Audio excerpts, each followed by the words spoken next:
Mga boss, so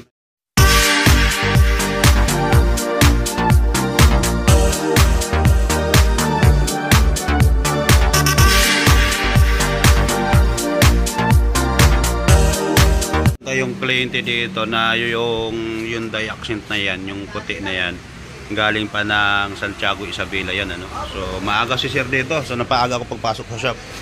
Ngayon, ito may dala-dala si sir na carbon brush. Ayan, kasi pinabili daw siya doon nung tumingin doon sa kanila, no. So binuksan na daw tong EPS ni sir. So ako naman binuksan ko siya kaagad, no.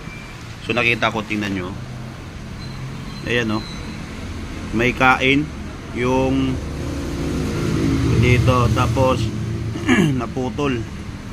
Ayan, naputol yung ano, kasi natatamaan nung motor, no, natatamaan nung pinaka-armature niya, natamaan yan mga boss. Ayan, no. So nandyan pa yung mga ribaba sa baba. Kaya minsan ingat po tayo mga boss, kasi ayan, nakatulad nito, imbis na tipid yung gastos ni bossing, napapalaki siya ngayon. So buti meron akong reserva na ganito, no, ganito lang. So pinigay ko na sa kanya. Ngayon may kasama na kasing siyang carbon 4 mga boss. So yung carbon niya binigay niya na sa akin. Yan, so ito walaan to. Tapon na to, hindi na to ma-repair kasi nga humiwalay na siya, oh. Yan, so pag gagawin natin baka magkaroon pa ng damay. Kaya sabi ko kay sir, baka naman kasi nadamay yung module, no. Pero sa awa ng Panginoon hindi nadamay yung module. Naikabit ko na sa mga boss, na-install ko na din. So ito, isusunod ko naman yung aircon niya kasi ang dami nang ginawa sa aircon. So ilan na yung tumingin dito boss na shop? 3? 4. Tapos pinalitan ng rad condenser. Nakailang thermistor ka? 4 din na thermistor.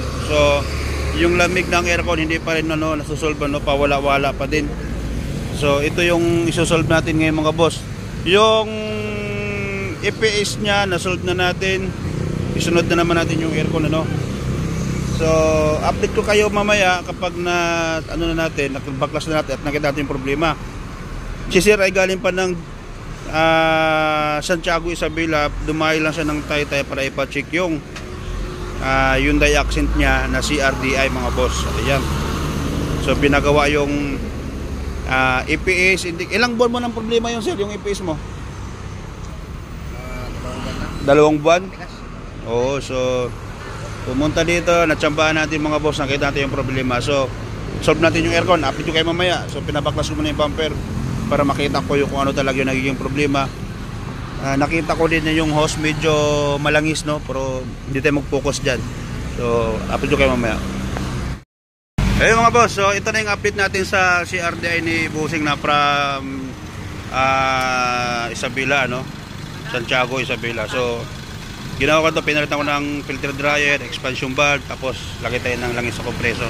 So yun lang ang problema mga boss, sobrang itim lang kasi nung filter dryer niya. Tapos ito yung reading ng lamig, pakita ko sa inyo. Topia. Yan yung reading niya. So nasa sa G's mga boss, no. So ayan, pauwi na ngayon si sir ng Jones Isabela, Santiago Isabela, no. So naka-number 2 tayo sa aircon.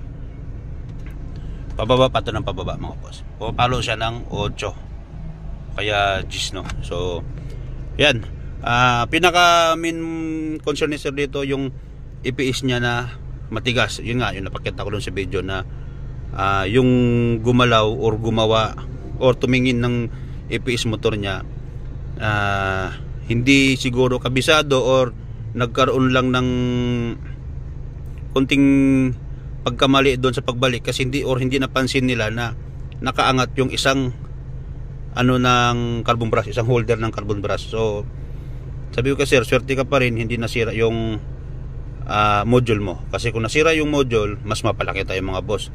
Alam niyo naman kung magkano ang presyohan ng module ngayon, ano. So yun lang, pasensya na kung hindi ko napakita kung paano naman natin na solve yung problema ni sir sa EPS at saka sa aircon, ano. So Pag may katanungan kayo mga boss, pwede kayong tumawag sa number nandyan sa screen, o di kaya mag-message kayo sa page, no? So kung hindi ko yun nasagot, medyo busy lang ako noon. Pero pag hindi ako busy, masasagot ko yan kahit gabing-gabi na mga boss, basta masilip ko at nakaluwag-luwag naman. So yun lang mga boss, maraming salamat sa pagtitiwala sa Easy Work TV. Tapos pwede kayong tumawag sa akin pag may mga concern kayo mga boss, basta alam ko kaya kong gawin or kaya kong masagot, sasagutin ko yan. So yun lang, maraming salamat. God bless.